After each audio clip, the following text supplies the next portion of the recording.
మంచి రాసిన అన్న. కదులుతున్న డొంక, తెరపైకి ఎమ్మెల్యేల కొనుగోలు వ్యవహారం, సంభాషణను బట్టి కొనుగోలు విషయం బయటకి.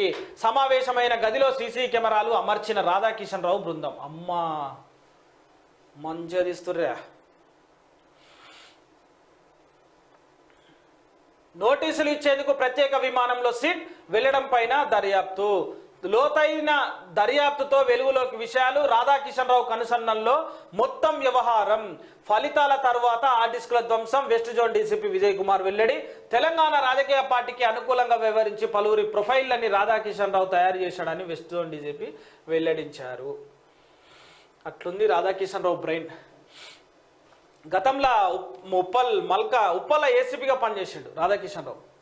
మునుగోడు ఉప ఎన్నికల హడావిడిలో ఉన్న సమయంలో హైదరాబాద్లో 4 బీఆర్ఎస్ ఎమ్మెల్యేలతో సంప్రదింపులకు సంబంధించి వ్యక్తులను అరెస్టు చేసిన కేసులో సంచలన విషయాలు వెలుగు చూసింది.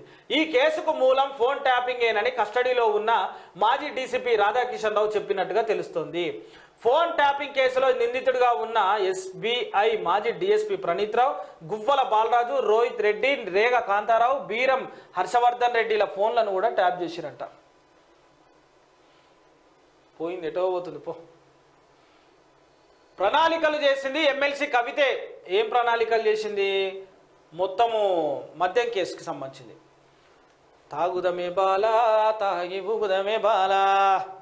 మద్యం కేసులో కవితే అసలు సూత్రధారి. అవినీతి కేసుల్లో ఆడవారికి బెయిల్ ఇవ్వరాదు.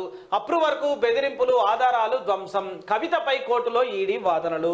సోమవారానికి తీర్పును వాయిదా వేసిన కోర్టు. కవితక్క ముఖంలో చిరునవ్వు కరెక్ట్ ఉందా? చెదిరినట్టు అనిపిస్తుందిగా. ఢిల్లీ మద్యం కేసులో అరెస్ట్ అయి ప్రస్తుతం తిహార్ జైల్లో ఉన్న ఎమ్మెల్సీ కవిత బెయిల్ పిటిషన్పై రౌజ్ అవెన్యూ కోర్టులో వాదనలు ముగిశాయి. ఈడీ దాఖలు చేసిన కౌంటర్పై కవిత తరపు న్యాయవాదులు రీజాయిండర్ దాఖలు చేశారు. అంటే మధ్యంతర బెయిల్ అన్నట్టు. కుమారుడి పరీక్షల దృష్ట్యా మధ్యంతర బెయిల్ ఇవ్వాలని పిటిషన్లో పేర్కొన్నారు. కానీ ఇయ్యదు.